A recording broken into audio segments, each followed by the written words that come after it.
bien-aimés dans le Seigneur, que le Seigneur vous bénisse. Vous qui donnez votre oreilles, vous qui acceptez d'entendre ce que l'Éternel nous met par notre canal. Alors aujourd'hui, nous sommes là pour parler d'un nouveau numéro. Le nouveau numéro est intitulé, ou le thème de notre émission, sont les critères d'éligibilité d'une prière. Nous avons déjà entendu parler de la prière de plusieurs manières, de plusieurs fois, mais aujourd'hui le Saint-Esprit veut nous mettre encore quelque chose qui va nous aider à ce que notre relation ou l'intimité avec Dieu puisse être améliorée, et cela nous permettra de comprendre beaucoup de choses et ce qui sera notre pratique de tous les jours, et ça nous permettra à ne pas nous inquiéter, mais à toujours placer confiance en Dieu, car il demeure dans sa parole, il est derrière sa parole à ce que cette parole soit accomplie et que lui tire gloire, qu'il soit glorifié. Alors, sans plus tarder, la définition de notre thème d'aujourd'hui est censée, ça c'est une définition que j'ai tirée dans le dictionnaire, ça veut dire la prière c'est un ensemble des formules codifiées par lequel nous nous adressons à Dieu. Donc, quand nous cherchons à comprendre cette définition, la définition elle est un peu claire, parce qu'on dit que la prière c'est un ensemble des formules codifiées. Il y a déjà un mot code à l'intérieur par lequel nous nous adressons à Dieu. C'est que ces codes-là doivent être décodés. C'est lorsque nous décodons les codes, ça va nous permettre maintenant à comprendre quelle est la prière et comment nous devons faire notre prière. Alors, bien aimé, sans plus tarder, ce thème a plusieurs sous-points. Il y a beaucoup de points. Il y a au moins 8 points que le Saint-Esprit nous a aidés à énumérer. Mais faute de temps, nous ne saurons pas tout dire maintenant là. Nous allons tirer quelques points et nous parlerons aujourd'hui des 3 points. Et les 5 restants là, nous allons organiser des émissions dans les jours qui suivent. Si le Seigneur ne revient pas, ça va nous permettre encore d'approfondir notre parole. Alors, nous avons plusieurs formes de prière, mais là, nous allons nous focaliser sur comment réussir votre prière ou comment être exaucé. Donc, il y a plusieurs formes de prière. Mais ce que nous devons faire, nous, c'est de savoir comment faire notre prière et quel est le but de notre prière et comment est-ce que nous devons prier. Alors, bien aimé dans le Seigneur, il faut aussi noter que tout ce que nous faisons sur la terre doit être suivi sur une démarche. Il y a une démarche à suivre.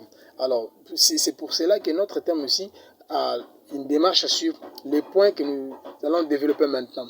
Le premier point, c'est quoi? C'est ne pas se faire voir. Donc, si vous plaît, bien aimé dans le Seigneur, nous allons d'abord lire les passages par rapport à notre thème, le passage. Et puis, à part ça, il y a encore d'autres passages. Nous allons développer après avec vous. Nous sommes dans le livre de Matthieu, chapitre 6, versets 5 à 13. Matthieu 6, 5 à 13. C'est un peu long, mais prêtez-moi vos oreilles et le Seigneur nous bénira. Lorsque vous priez, ne soyez pas comme les hypocrites qui aiment à prier debout dans les synagogues et au coin des rues pour être vus des hommes. Je vous le dis en vérité, ils reçoivent leur récompense. Mais quand tu pries, entre dans ta chambre, ferme ta porte et prie ton Père qui est là dans le lieu secret, et ton Père qui voit dans le secret te les rendra. En priant, ne multipliez pas de vaines paroles, comme le païen qui s'imagine qu'à force de paroles, ils seront exaucés. Ne leur ressemblez pas, car votre Père sait de quoi vous avez besoin avant que vous le lui demandiez. Voici donc comment vous devez prier. Notre Père qui es aux cieux, que ton nom soit sanctifié, que ton règne vienne, que ta volonté soit faite sur la terre comme dans le ciel. Donne-nous aujourd'hui notre pain quotidien. Pardonne-nous nos offenses, comme nous aussi nous pardonnons à ceux qui nous ont offensés. Ne nous induis pas en tentation, mais délivre-nous du malin, car c'est à toi qu'appartiennent dans tout le siècle le règne, la puissance et la gloire. Amen. Ouais, c'est ça notre thème et c'est ça notre sujet de base par rapport à ce thème. Le premier point à développer, il s'agit de ne pas se faire voir. Jésus-Christ a dit aux apôtres, lorsque vous priez, ne cherchez pas à faire comme ces hypocrites de scribes, les hypocrites de Philistins. Non, les hypocrites, c'est là qu'ils veulent se faire voir. Ils veulent prier à ce que tout le monde sache qu'ils prient. Il dit, si vous faites comme eux, il nous supplie de ne pas nous ressembler à ces gens-là. Il dit, si vous faites comme eux, soyez-en sûrs que vous avez déjà trouvé votre récompense. C'est-à-dire, Dieu ne va pas vous exaucer, Dieu ne va pas exaucer votre prière, mais sauf que les gens qui vous ont vu, parce que vous avez voulu que les gens vous voient, qu'ils sachent que vous priez, vous êtes chrétien, tout ça. Et puis c'est ça votre récompense, c'est tout. Donc tout ce que vous faites là, le reste là, en tout cas, ça n'entre même pas dans l'oreille de Dieu. Il ne tient même pas compte de ça parce qu'il voit la disposition de votre cœur. Vous avez déjà cherché à influencer les gens, vous avez cherché à ce que les gens puissent vous entendre, vous avez cherché à ce que les gens puissent savoir que vous priez, vous êtes un chrétien, tout ça. Ça ne représente rien devant notre Dieu. Dieu n'aime pas les gens qui se font voir, les gens qui se font voir, les gens qui veulent que les autres puissent voir qu'ils prient, ils font ceci. Ça ne tire pas récompense. Alors pour ce titre ici ou ces points, nous avons aussi tiré toujours dans le livre de Matthieu. Il y a toujours chapitre 6, mais cette fois-ci, nous sommes dans le verset 4 et 6. Qu'est-ce que le verset 4 et 6 nous dit? Les versets 4 et 6 nous disent ceci. Jésus-Christ a dit aux apôtres, nous lisons le Seigneur, afin que ton aumône s'efface en secret et ton Père qui voit dans le secret te les rendra. Lorsque vous priez, ne soyez pas comme les hypocrites qui aiment à prier debout dans les synagogues et au coin des rues pour être vus des hommes. Je vous le dis en vérité, ils y reçoivent leur récompense. Mais quand tu pries, entre dans ta chambre, ferme ta porte et prie ton Père qui est là dans le lieu secret, et ton Père qui voit dans les secrets te les rendra. Donc Jésus-Christ est en train ici d'exaucer les apôtres. Il dit, lorsque vous priez, ne faites pas comme ces hypocrites-là, ces gens-là qui aiment se faire voir. Et qu'est-ce qu'ils cherchent? Ils cherchent à ce que les gens puissent les entendre, que les gens comprennent qu'ils prient. Et c'est ça leur mission. Ils les font avec intérêt pour une cause, parce qu'ils veulent que les gens les voient et les gens comprennent qu'ils prient. Et cette façon-là, cette attitude-là, notre Dieu le déplore, car il n'aime pas les gens qui se font voir. Il veut que la personne diminue. Christ a dit, il faut que je diminue afin que lui se fasse voir. Vous devez diminuer, vous retirer en vous. Même le secret ici, j'ai dit, vous devez vous retirer. Vous devez pas donner l'image. Il faut vous faire effacer afin que Dieu croie ce qu'il se fasse voir. À ce moment-là, vous serez récompensé par Dieu et non par les hommes. Alors, dans le deuxième point, c'est la foi. Vous savez, bien aimé, la foi, c'est quelque chose de très capital, d'une importance grandiose. Dans tout ce que nous faisons, nous, enfants de Dieu, nous devons avoir la foi. Nous devons appliquer la foi sur tout ça. Vous allez voir dans la Bible, partout où Jésus a sauvé des gens, Jésus-Christ a d'abord vu la foi des hommes. Il a vu d'abord la foi, les degrés de la foi de cet homme. Ensuite, il dit quoi? Soit lève-toi, soit vois encore, ta foi t'a sauvé. Si vous voulez vivre le miracle, si vous voulez que votre prière soit exaucée, vous devez commencer d'abord par croire. Il faut croire. Si vous n'avez pas de foi, bien aimé, vous ne ferez rien. Vous allez parler, mais pour ne que parler. Vous allez prier, mais pour ne que prier, sans pour autant avoir la réponse dans ce que vous avez besoin. Alors, la foi en Dieu constitue un élément clé pour la réussite d'une prière. Il faut croire. Alors, comment est-ce qu'il faut croire? Premièrement, il faut croire que Dieu existe. Il faut croire en ça. Si vous ne croyez pas à l'existence de Dieu, donc comment vous allez prier quelqu'un que vous ne croyez pas? Comment vous allez prier quelqu'un que vous ne connaissez pas?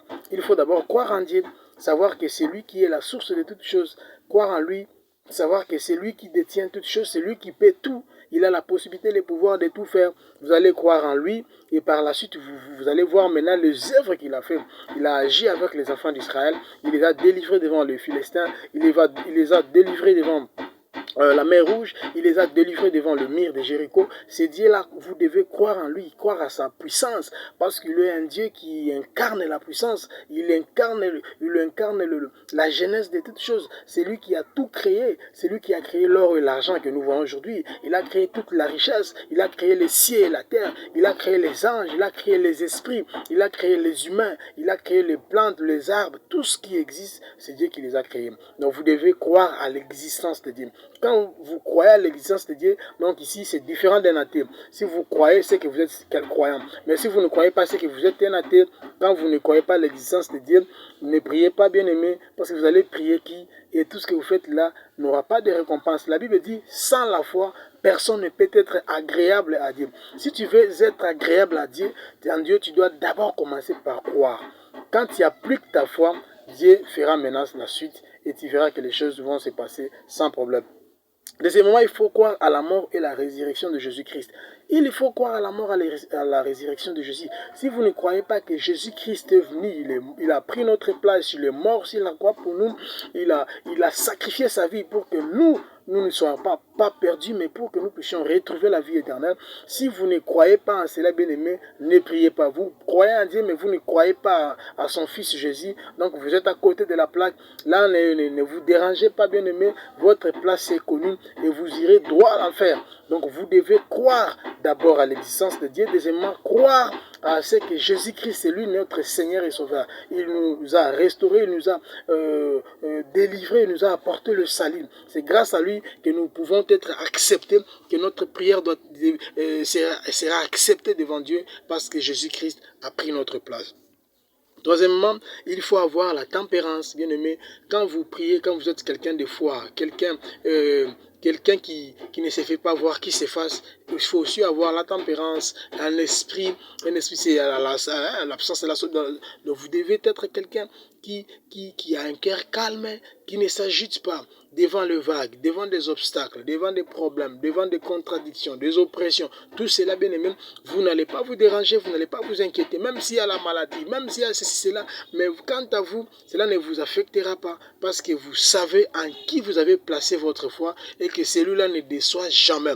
Pour cela, vous allez lire dans le livre de... nous commençons par le livre de Luc, chapitre 17, verset 6. Qu'est-ce que la parole de Dieu nous dit? Luc 17, 6. Sans plus tarder, nous lisons au nom de Jésus. Luc 17, 6. Et le Seigneur dit, si vous aviez de la foi comme un grain de sénévé, vous diriez à ces sycomores, déracine-toi et plante-toi dans la mer et il vous obéirait. Oui, c'est ça la parole. Christ est allé jusqu'à prouver ce que la foi est capable à faire ou à produire dans la vie d'un enfant de Dieu. La foi est capable à déplacer des obstacles, déplacer des montagnes, faire tomber le chêne, faire effacer nos limites, surélever le vallée. Ça, c'est la foi. Quand vous avez la foi, bien aimé, toutes les situations qui se présenteront devant vous, vous aurez les pouvoirs de les effacer, de les écarter, parce que vous avez la foi. La foi, c'est la puissance. La foi, c'est même les noyaux. La foi, c'est la cellule principale qui donne la vie des chrétiens. Donc, pour vivre le miracle, la démonstration de tout ce que vous voulez, il faut exercer votre foi. Nous sommes maintenant dans le livre de Romains, chapitre 10, verset 9. Romains 10, verset 9, qu'est-ce que la Bible nous dit? Nous lisons au nom du Seigneur. 19. Si tu confesses de ta bouche le Seigneur Jésus, et si tu crois dans ton cœur que Dieu l'a ressuscité des morts, tu seras sauvé. C'est ça. C'est ça. Donc, si tu confesses dans ta bouche le Seigneur Jésus, et si tu crois que Dieu l'a ressuscité des morts, tu seras sauvé. Donc, il te faut seulement la foi. Tu vois, maintenant, la foi est en train de toucher dans tous les domaines de la vie chrétienne. La foi, c'est l'élément capital, l'élément clé de la vie d'un croyant. Par la foi, nous croyons que Dieu existe. Par la foi, nous croyons que Jésus a été envoyé par Dieu. Il nous a délivrés de la mort. Par la foi, nous croyons qu'il y a la vie éternelle qui nous attend. Par la foi, nous croyons au jugement dernier. Par la foi, nous croyons à la puissance de Dieu qui doit se manifester de plusieurs manières afin que nous soyons restaurés et que nous retrouvions la paix que Dieu a établie pour nous. Bien-aimés dans le Seigneur, ça c'était le deuxième point. Alors le troisième point, c'est le dialogue. Bien-aimés dans le Seigneur, vous pouvez prier, vous pouvez tout faire, mais la toute des premières des choses à comprendre, c'est que la prière, c'est un dialogue entre l'homme et Dieu. Et le dialogue, c'est une conversation entre deux personnes. Donc, on ne peut pas faire le dialogue avec Dieu. Vous entrez dans votre prière, vous sortez sans rien comprendre. Là, vous êtes à côté. Là, vous n'avez pas dialogué, vous avez monologué, ça vous avez parlé de vous-même. Quand vous faites votre prière, vous devez avoir la réponse directe de Dieu. Vous demandez, vous priez sur quelque chose, l'Éternel est là. Dieu a plusieurs façons de parler. Dieu peut vous parler par la voix audible. Il peut vous parler par un songe, il y a un rêve ou une révélation, une vision. Dieu peut aussi vous parler par des signes. Donc, c'est comme ça la façon que Dieu nous parle. Quand vous priez, vous n'arrivez pas à dialoguer avec Dieu. Pourquoi? Parce que vous avez la distraction en vous. Vous allez auprès de Dieu, vous partez que pour exprimer vos besoins. Or, vous oubliez qu'il connaît déjà vos besoins. Mais vous devez dialoguer avec lui. Trouver à savoir quelle est sa volonté dans ce que vous demandez. Vous ne pouvez pas entrer dans la prière, vous passez beaucoup de temps comme ça dans la prière et vous terminez sans rien comprendre, sans avoir la réponse de Dieu sur ce que vous avez demandé. Bien-aimés dans le Seigneur, cette attitude-là vous pousse à être loin de Dieu. Vous devez comprendre que la prière est avant tout un dialogue entre l'homme et Dieu. Jésus-Christ a dit, entrez dans votre lieu de secret, entrez dans votre chambre. Votre Dieu qui est dans le lieu secret, il vous entendra. Oui, quand vous entrez, vous devez avoir cette parole en tête. Je vais parler avec Dieu. Je ne vais pas prier moi-même, mais je vais prier et parler avec Dieu, avoir sa réponse. Quelle est sa pensée dans ce que je veux? Quelle est sa pensée, sa volonté dans ce que je demande? Comment il va m'orienter? J'entre parler avec Dieu, qu'il me donne sa lumière. Donc c'est comme ça qu'un enfant de Dieu doit se comporter devant toutes choses. Nous avons parlé de 3 points. Le premier point, je dis, c'était ne pas se faire voir. Donc là, il faut être différent des hypocrites. Deuxième point, je dis, il faut avoir la foi. Et le troisième point, je dis, il faut comprendre que la prière, c'est un dialogue. Dans tout cela, bien aimé, nous avons compris que la prière que nous allons adresser à Dieu a des dimensions, a des lignes, et à une ligne à suivre, à une démarche à suivre, auquel si vous ne respectez pas, c'est que vous êtes à côté de votre prière. Vous pouvez prier pendant de longues années, pendant de longs mois, de longs jours, mais sans avoir votre récompense. Que le Seigneur vous bénisse, bien aimé. Nous allons continuer avec notre thème, notre prédication. Aujourd'hui, nous avons parlé toujours, c'est sur les critères d'éligibilité d'une prière. Il y a au moins 8 points que nous allons développer. Aujourd'hui, nous avons développé 3 points seulement. Et puis, c'est là le reste des points. Lorsque l'Éternel nous donne toujours sa force, nous allons en parler pour la fois dernière. Bye bye, que le Seigneur vous bénisse. Soyez bénis là où vous êtes. Au nom de Jésus-Christ. Amen.